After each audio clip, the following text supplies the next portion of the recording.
হরে কৃষ্ণ, রাধে রাধে। চলে এসেছি একটা নতুন ভিডিও নিয়ে, কিন্তু আমি সবার আগে আমি দুঃখিত। কারণ কি, আমার একটা বিশেষ কারণের জন্য আমি অনেক দিন ধরে ভিডিও আপলোড করতে পারিনি। আর অনেক দিন ধরে মানে অনেক দিন ধরেই, তাই দেখো জামাই ষষ্ঠীর ভিডিওটা আমি করে রেখেছিলাম, বাট আমার পোস্ট করাও হয়নি। কারণ কি, আমি একটু প্রবলেমে ছিলাম তার জন্য। তো যাই হোক, তোমরা সবাই কেমন আছো? আশা করছি সবাই ভালোই আছো। তো আমিও আছি এখন ভালো। তো দেখো, জামাই ষষ্ঠী সকাল সকাল উঠে গেছি, গোবিন্দের সিঙ্গার পুজো সব কিছু হয়ে গেছে, দেখে নিলে তোমরা।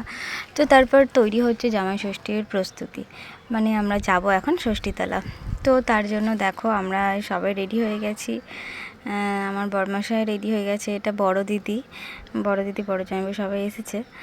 তো দেখো, তারপর এগুলো আমার বোন বোনজি আমরা সবাই মিলে চললাম এখন জামাই ষষ্ঠী। যেহেতু বিয়ের পর আমাদের এটাই প্রথম ষষ্ঠী ছিল, তো তার জন্য একটু আনন্দটা একটু বেশি হয়েছিল বাড়িতে।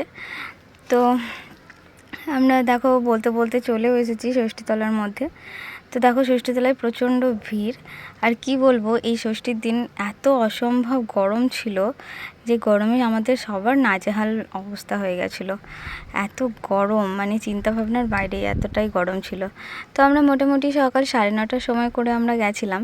তো সকাল 9:30টার সময় তো এত রোদ উঠেছিলো যে মনে হচ্ছিলো বিশাল রোদ। যাই হোক, আমরা এখন ষষ্ঠীতলায় এসেছি। তো দেখো, মা উঠে গেছে, এটা মা, বদ্দি আর ছদ্দি। তো ষষ্ঠীতলায় পুজো করছে, এরকমভাবেই ঠেলাঠেলিভাবে পুজো করতে হয়, কারণ কি প্রচণ্ড ভিড় হয় ষষ্ঠীতলায়। তার দেখো নতুন জামাই এই বছর জামাই ষষ্ঠীর, তো সে দাঁড়িয়ে পাখা করছে নিজেই, গরম লাগছে প্রচণ্ড তার জন্য। তো আমাদের পুজো হয়েও গেছে। তো দেখো, তারপর মা, দিদি সবাই আমরা বাড়ি ফিরছি। তা এই যে দুটো ইনস্টা কুইন, মানে এরা যখন সময় পায়, যখন একটু ফাঁকা টাইম পায়, তখনই ওরা রিলস বানাতে শুরু করে। তো রিলস বানাচ্ছিল, আর এই যে একজন দাঁড়িয়েছিলাম। আর দেখো, আমি ফেরার পথে আমার যে কী নাজেহাল অবস্থা, সে একমাত্র আমিই বুঝছি। আমাকে ওই শাড়ি পরার থেকে টপ কুর্তি এইসবই ভালো লাগে। বাপরে বাপ, এত গরমের মধ্যে শাড়ি পরে যে কী অবস্থা আমার। তো দেখো, তারপর বাড়ি চলে এসেছি।